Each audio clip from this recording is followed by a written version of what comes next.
COVID has shown us that the spend on the healthcare has been abysmal. We are not ready as a country to be able to cater to pandemics in the way we're supposed to. And I believe that the spend has to increase. The public healthcare infrastructure has to increase. The efficiency and the quality of that healthcare sector has to be done very well. The government hospitals and all the infrastructure there. That is something that we will be expecting in this budget. And number two is for the education sector. We need to invest in education. We need to invest in the future, and if that is going to be based on education.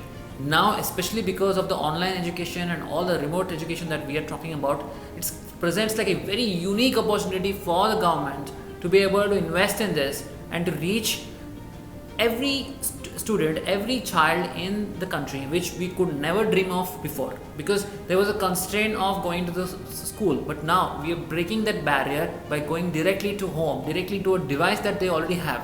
So we need to think different. We need to think, okay, how the government can influence in a policy and invest in technologies that they can reach students anywhere and everywhere they are, and to create a workforce that is unparalleled in the world.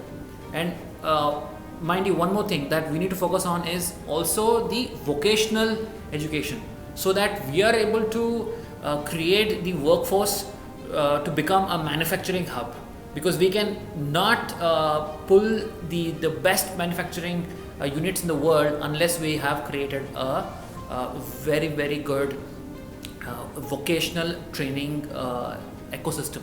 What is the first thing that we need to do is the MSME sector. MSME sector is the lifeline of the country, and nobody actually gives the due credibility to this sector.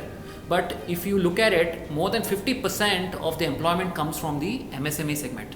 And because of the COVID, what has happened is these industries have died down, they have shrunk, and because of that, the employment is not there anymore, right? So the first priority that what we are expecting is that there is enough stimulus for the MSME sector. There are tax breaks, there is a tax reduction from the government, and mind you one thing, there was no liquidity. Even now, there is no liquidity for the MSME sector. So the TCS rates, they were reduced. We are expecting that they will be further reduced, so that the liquidity continues for the MSME sector. And one more thing that you need to understand, people are talking about that she's going to introduce the COVID cess. So I'm hoping that it's not going to be too harsh on any individual or industry, because first of all, we are grappling with the aftermath of the COVID. We're still not out of it. So now, if imagine that another cess comes on top of it, it's going to be disastrous for us at this point in time.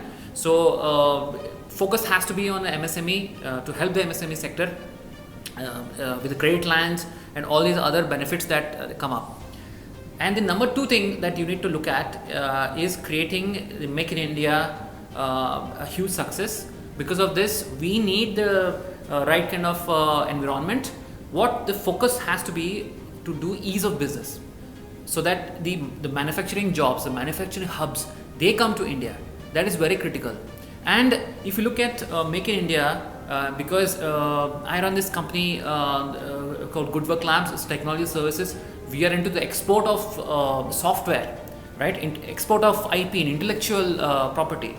What we are expecting is basically more spend on R&D. We want India to produce the best products, software products in the world, so that we make it locally, but then we are able to ship it globally. That's what we want. That is what is missing at this point in time. So we need different kind of schemes for that. One of the key things is work from anywhere, right? So COVID got this kind of a concept very popularized. I think it is going to work beautifully right now. The mandates now are that it's not required to be working from the SEZ center, for example, to avail the tax benefits, because there were certain restrictions that some employees have to work from SEZs and all before. So government has relaxed it. So we hope that that relaxation continues, and the tax rates for the corporate sector also remain same. They are not increased. All these things are critical for the budget this time.